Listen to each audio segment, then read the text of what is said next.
Guys, ঝোলের test আমার জিভে লেগে আছে। Thank you.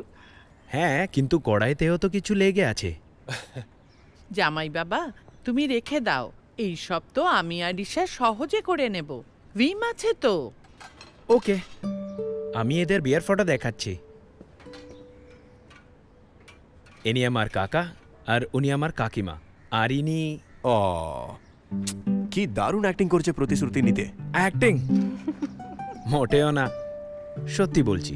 সারা জীবন একসাথে কাটানোর প্রতিশ্রুতি আমি খুব সিরিয়াসলি নিয়েছিলাম। হাত তো বাড়াওনি, সারা জীবন একসাথে কাটাবে। আরে না রে বন্ধু, আই ওয়াজ ডুইং ইট। ও তো তোমাকে পিক্স দেখানোর ছিল, তাই ছেড়ে দিয়েছি। আজ পিক্স দেখাচ্ছিলে বলে ছেড়ে দিয়েছো? কাল কোনো মিটিং হবে, পরশু কোনো ম্যাচ হবে, তাহলেও ছেড়ে দেবে? এখন কিছু কাজ হলে তো ছাড়তেই হবে। আচ্ছা, এমন কাজ ছাড়ার সুযোগ ঈশার কাছেও আছে কি?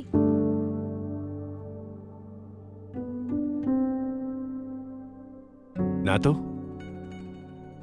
বাবা, আমাদের এখানে তো বিয়ের পরে এটা মেয়েদেরই কাজ।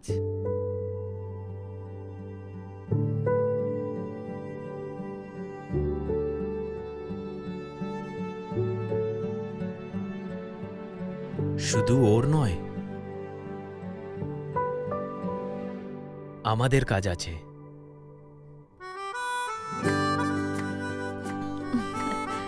এখন যেমন বিয়েতে প্রতিশ্রুতি নিয়েছো, এখানেও সমানভাবে একসাথে কাটানোর প্রতিশ্রুতিও নিয়ে নাও। প্রতিশ্রুতি নিচ্ছি, বাড়ির কাজ যতটা তোমার ততটাই আমারও, সব সময়। এটাই মনে রেখো।